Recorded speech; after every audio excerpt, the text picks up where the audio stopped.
avant même de parler du virus, c'est les premiers constats.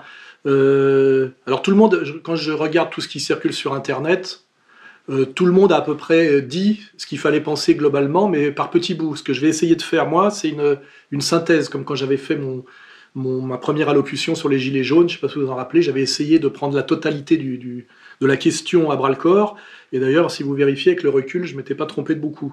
Moi, mon petit plus, c'est la synthèse, hein, j'essaye de ne rien laisser de côté. Alors, premier constat, effectivement, l'Europe n'existe pas. Quand je parle de l'Europe, c'est l'Union européenne. Hein. On voit que quand il y a une crise grave, puisqu'on est quand même dans une crise, quelle que soit l'interprétation qu'on lui donne, chaque pays s'est refermé sur lui-même, a pris ses décisions, et on savait déjà que l'Union européenne n'existait pas diplomatiquement ni militairement. Elle n'existe pas non plus sur le plan, je dirais, civique. Hein.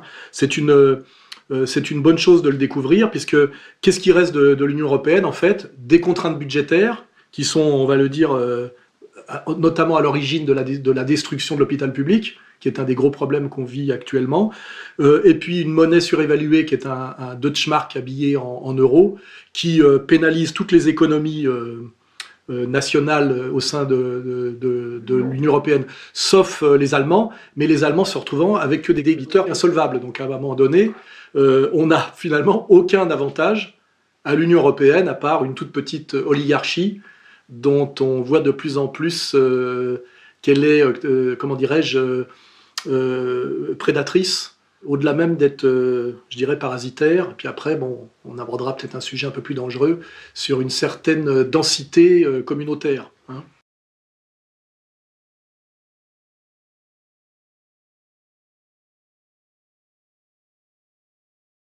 On redécouvre les bienfaits de la frontière, et surtout on découvre que les États de l'Union européenne, quand ils ont la trouille et qu'ils décident de fermer les frontières, ils le font très bien. C'est-à-dire que la passoire à migrants est donc bien une volonté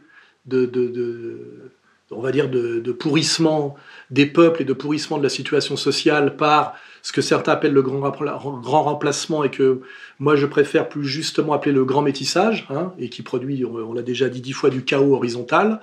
Quand les pouvoirs centraux le veulent, ils peuvent du jour au lendemain et très virilement, c'est-à-dire très policièrement, refermer les frontières. Donc là, on voit quand même le mensonge comment dire, les mensonges du pouvoir qui prétendent que les directives européennes empêchent de... Non, je veux dire, tout ça est de la décision politique, révocable à tout moment.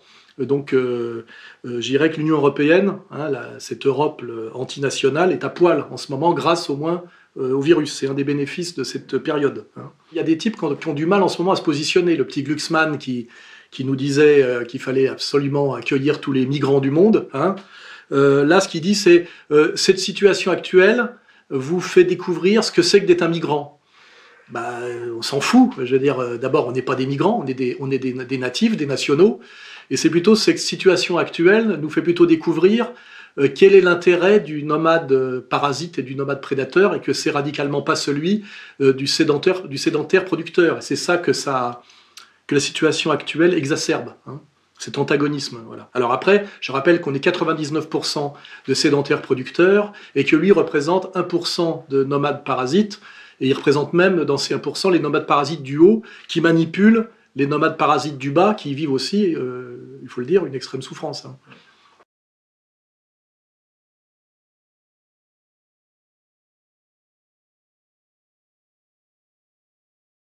Là, c'est pareil, il faut toujours faire de la chronologie. Nos démocraties libérales libertaires se sont tournées progressivement vers le libéralisme sécuritaire, et aujourd'hui on le voit, le libéralisme autoritaire, et pas qu'un peu, parce que je fais remarquer qu'on circulait mieux dans Paris, notamment sous l'occupation allemande.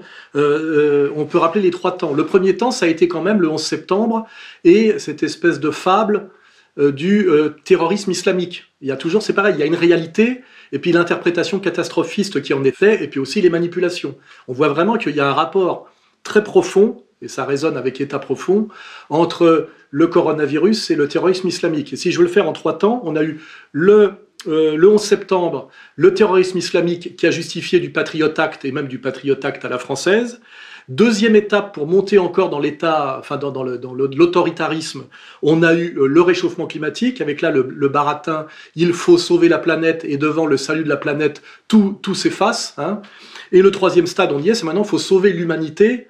Et là, c'est la totale, puisque confinement généralisé, blocage total de l'économie, et surtout état policier intégral. Hein, puisque là, on n'est plus dans le complotisme virtuel ou le complotisme Internet. On vit le complotisme à l'échelle 1-1. Hein, il suffit de voir qu'aujourd'hui, nous sommes obligés, sous peine de répression violente, hein, amende, puis même peine de prison, de rester chez nous à attendre les ordres.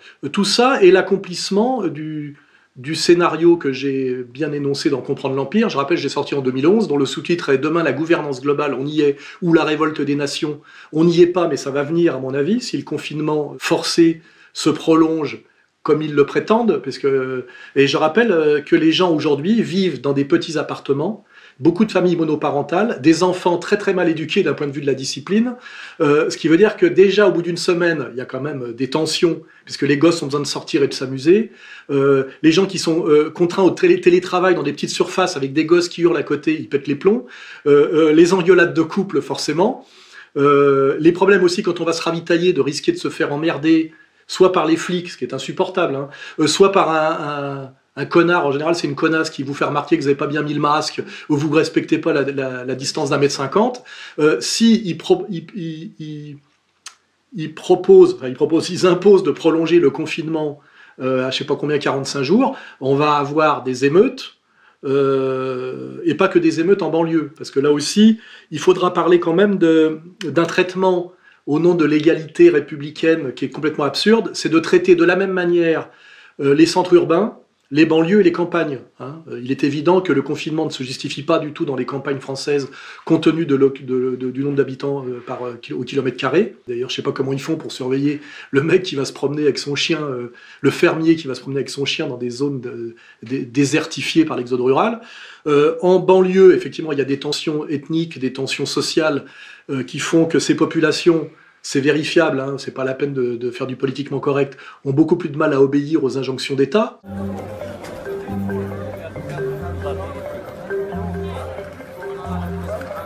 Voilà. On n'a rien à faire du confinement. Rien à faire. Nous, on demande la police permanente.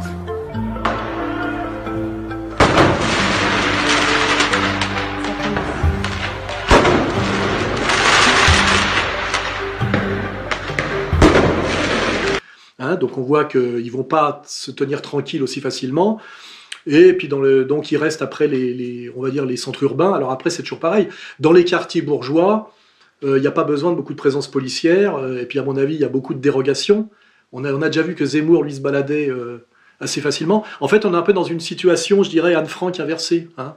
C'est-à-dire qu'on est tous, nous, des Anne Frank, mais il y en a qui, évidemment, visiblement, on l'a vu hein, sur Internet, avec l'histoire du Shabbat, peuvent circuler sans même avoir d'attestation. On est bien dans cette situation-là aujourd'hui, hein, pour citer, comment dirais-je, un Cohn-Bendit, de majorité ultra persécutée par une minorité de plus en plus illégitime et je dirais brutale à mesure que l'immense majorité découvre son illégitimité.